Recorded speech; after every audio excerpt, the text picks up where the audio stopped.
Hello guys, welcome back. So நேற்றுக்கு notification வந்துருச்சு, எல்லோரும் நம்ம சேனலில் பார்த்துருப்பீங்கன்னு நினைக்கிறேன். ஸோ நிறைய பேர் நிறைய டவுட்ஸ் கேட்குறீங்க. ஸோ உங்களுக்கு இந்த வீடியோ ஹெல்ப்ஃபுல்லாக இருக்கும்னு நினைக்கிறேன். எப்படி ஸ்டார்ட் பண்ணுறது, ப்ரிப்ரேஷன் எப்படி ஸ்டார்ட் பண்ணுறது, ஸோ எப்படி த்ரூ அவுட் ப்ரிப்பேர் பண்ணுறது அப்படிங்கிற டீட்டெயில் நான் ஸ்டடி பிளான் கொடுக்குறேன். நெக்ஸ்ட் வீடியோவில் கம்ப்ளீட் ஸ்டடி பிளான் கொடுத்துறேன். சரிங்களா? பெர் டேக்கு நீங்கள் எவ்வளோ படிக்கணும், எந்த இது படிக்கணும் அப்படிங்கிற ஸ்டடி பிளான் நெக்ஸ்ட் வீடியோவில் தரேன். சும்மா இது பேசிக்காக ஓவர்வியூவாக இது என்னங்கிறத பாருங்கள் first. So from the day one you have to work out. சரிங்களா? ப்ரிப்பேர் பண்ணிங்கன்னா மட்டும்தான் யூ கேன் சக்சீட். ஸோ இதை ரெண்டாக பிரிச்சுங்க.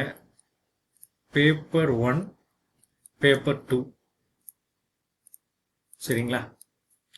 ஸோ இப்போ பார்த்தீங்கன்னா பேப்பர் 1ல் உங்களுக்கு கம்ப்ளீட்டாக ஜென்ரல் ஸ்டடீஸ், ஆப்டிடியூட், மேக்ஸ் வந்துடும். சரிங்களா?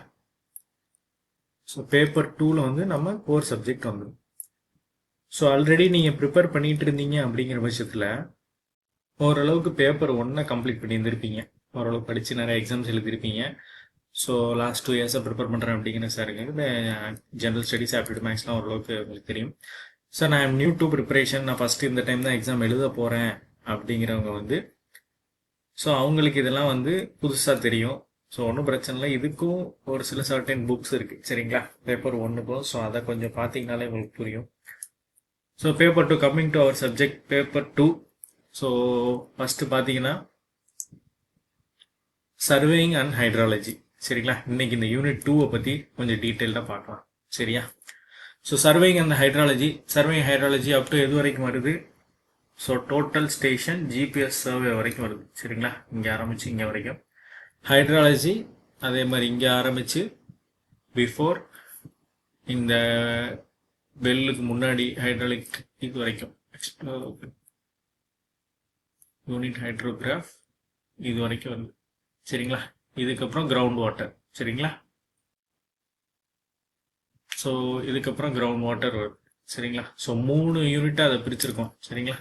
3 ஃபஸ்ட்டு சர்வேயிங், அப்புறம் hydrology, so and then ground water. So நம்ம சேனல் நான் ப்ரீவியஸ் இயர் கொஷின் பேப்பர்ஸ் போட்டிருப்பேன் முன்னாடி. ஸோ ஆன்சருக்கு எக்ஸ்ப்ளனேஷன் கொடுத்துருப்பேன். உங்களுக்கு யூஸ்ஃபுல்லாக இருக்கும்னு நினைக்கிறேன். ஸோ அதை அப்படியே கண்டினியூ பண்ணலாம். நான் உள்ளதான் நெக்ஸ்ட் இது கம்மிங் சீரீஸில் நான் அப்படியே கண்டினியூ பண்ணுறேன். ஸோ டெஸ்ட் பேட்ச், அப்புறம் எந்த இன்ஸ்டியூட் போகணுமா என்னன்னு கேட்குறீங்க. என்னை பொறுத்த வரைக்கும் நீங்கள் வீட்டில் இருந்தே ப்ரிப்பேர் பண்ணலாம். சரிங்களா? ஸோ ஃபஸ்ட்டு பிகினராக இருக்குங்கிற பட்சத்தில் என்ன வேணுங்கிறது நான் ஆல்ரெடி முன்னாடி வீடியோஸில் சொல்லிட்டேன். என்னென்ன புக்ஸ் உங்களுக்கு ரெஃபரன்ஸுக்கு தேவைப்படும் அப்படிங்கிறது. ஸோ நீங்கள் அதில் பார்த்துக்கிட்டாலே போதும். மேக்ஸிமம் எல்லா டெஸ்ட்டு எல்லா இன்ஸ்டியூட்டும் அதை தான் சொல்லுவாங்க. அந்த இதில் உள்ள கொஷின்ஸ் தான் கொடுத்து அவங்க தனியாக ஒரு புக்கை போட்டு இது பண்ணியிருப்பாங்க. நீங்கள் ப்ரிப்பேர் ஆன் யுவர் ஓன் என்ன கேட்டிங்கன்னா. ஸோ அப்போனா தான் நீங்கள் ஃபுல்லாக படிப்பீங்க. இல்லைனா அவங்க சும்மா கீ நோட்ஸ் மட்டும் கொடுப்பாங்க. அந்த கீ நோட்ஸ் மட்டும் நீங்கள் உட்காந்து படிச்சுக்கிட்டே இருப்பீங்க எப்போவுமே. ஸோ எக்ஸாம்ஸில் இன்டெப்த்தாக கொஷின் கேட்டாங்கன்னா அங்கே அந்த லெக்கில் கோட்டை விட்டுருவீங்க. சரிங்களா? ஸோ அதை படி பார்க்கணும். ஸோ கம்மிங் டு யூனிட் 2, உங்களுக்கு சொன்ன மாதிரி தான் surveying, hydrology, ground water. So சர்வேயிங்கில் வந்து மினிமம் 10 to 12 கொஷின்ஸ் கிட்ட வந்துடும். ஹைட்ராலஜியில் 5 to 6 கொஷின்ஸ். மீதி உள்ளது வந்து கிரவுண்ட் வாட்டரில் வந்துடும். சரிங்களா? ஸோ இந்த மாதிரி பேட்டர்னில் தான் மேக்ஸிமம் கேட்பாங்க.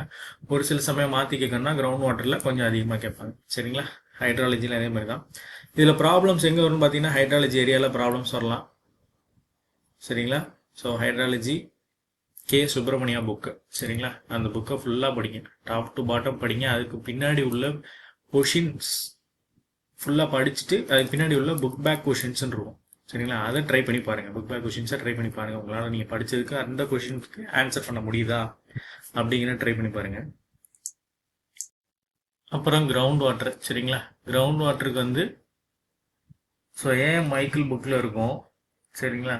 அப்படி இல்லைங்கிற அப்படி பாருங்கள். அப்படி இல்லைன்னா மைக்கேல் நோஜா புக்கில் இருக்கும். சரிங்களா? ஃபஸ்ட்டு ஏன் மைக்கேல் வந்து ரெஃபர் பண்ணுங்கள். Irrigation, micro irrigation book. சர்வேயிங்க்கு என்னென்னு பசாக்கு பாருங்கள். ஸோ அதுலேயும் உள்ள புக் பேக் கொஷின்ஸை நல்லா தரவாக ஒர்க் அவுட் பண்ணி பாருங்கள். முக்கியமாக இதில் நீங்கள் என்னென்னா ப்ரீவியஸ் இயர் கொஷின் தான். ஸோ அதுதான் மேஜர் கீ. சரிங்களா? ப்ரீவியஸ் இயர் கொஷினை கேட்டிங்கன்னா பார்த்தீங்கனாலே ஓரளவுக்கு உங்களுக்கு ஐடியாவும் புரிஞ்சிடும், கான்செப்ட்டும் புரிஞ்சிடும். எப்படி கேட்குறாங்க, இந்த மாதிரி கொஷின்ஸ் கேட்குறாங்க அப்படிங்கிறது. சரிங்களா? எங்கே ட்ரிக்கியாக கேட்குறாங்க அப்படிங்கிறது தெரிஞ்சிடும். பொதுவாக ஒரு கொஷின் பேப்பர் செட் ஆஃப் எடுத்திங்கன்னா 200 கொஷின்ஸ் வச்சுங்களேன். 200 கொஷின்ஸில் உங்களுக்கு 100 கொஷின் எல்லாருமே ஆன்சர் பண்ணுற மாதிரி தான் வச்சுருப்பாங்க. சரிங்களா? ஸோ எல்லாருமே நீங்கள் ஓவரால் நீங்கள் 4 இயர்ஸ் படித்ததை வச்சு நீங்கள் ஒரு 100 கொஷின்ஸ் அரௌண்ட் 90 to 100, சரிங்களா, அப்படி சொல்லலாம். 90 to 100 கொஷின்ஸ் போடுற மாதிரி தான் வச்சுருப்பாங்க. ஸோ அதுக்கப்புறம் இதை 3 பார்ட்டாக பிரிச்சுருங்க.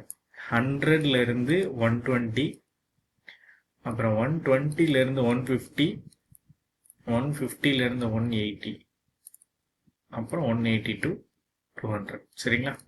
ஸோ 100 to 120 இது வந்து பார்த்தீங்கன்னா கொஞ்சம் ட்ரை பண்ணி கான்செப்ஷுவலாக படித்தவங்க 120 கொஷின்ஸ் ஈஸியாக போட்டுருவாங்க. ஸோ இன்டெப்த்தாக படித்தவங்க 150 போட்டுருவாங்க. எல்லாமே ப்ரீவியஸ் இயர் கொஷின் நிறைய ஒர்க் அவுட் பண்ணி பார்த்துருக்கீங்க, கான்செப்ட்ஸ் எல்லாம் புரிஞ்சிருச்சு, எல்லாமே தரவாக இருக்கீங்கன்னா 180 கொஷின் ஷோராக போட்டுருவோம், சரிங்களா? ஸோ இப்போ இந்த 180 கொஷின்ஸுக்கு எப்படி பண்ணலாம் அப்படிங்கிறத நீங்கள் ட்ரை பண்ணணும்.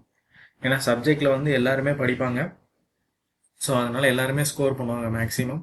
ஸோ நீங்கள் அங்கே தான் ஸ்கோரு நம்ம வந்து அதிகமாக பண்ணணும், சரிங்களா? ஜென்ரல் ஸ்டடீஸில் கூட நிறைய பேர் கான்சன்ட்ரேட் பண்ணாமல் விட்டுருப்பாங்க. ஒரு 3 இயர்ஸாக ப்ரிப்பேர் பண்ணுறவங்க ஜென்ரல் ஸ்டடீஸில் ஃபுல்லாக படிச்சிருப்பாங்க.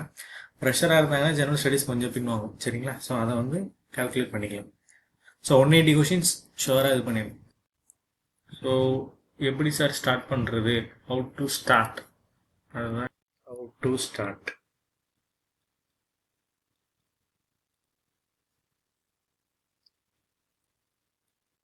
டெய்லி ஒரு 6 ஹவர்ஸ் படிங்க. ஸோ 4 ஹவர்ஸ் சப்ஜெக்ட் கான்சன்ட்ரேட் பண்ணுங்க, 2 ஹவர்ஸ் வந்து ஜென்ரல் ஸ்டடீஸ்க்கு. ஸோ இதை நான் டைம் டேபிளாக உங்களுக்கு பிரித்து நெக்ஸ்ட் வீடியோவில் அப்டேட் பண்ணுறேன். ஸோ அதை ஃபாலோ பண்ணுங்கள். 80 to 90% ஃபாலோ பண்ணிங்கனாலே ஓவரால் நீங்கள் நல்லா ஸ்கோர் எடுத்துடலாம். ஸோ எந்த டவுட்னாலும் கமெண்ட் செக்ஷனில் லீவ் பண்ணுங்கள். ஸோ நெக்ஸ்ட் வீடியோவில் இன்னும் டீட்டெயில்டாக டிஸ்கஸ் பண்ணலாம். தேங்க்யூ.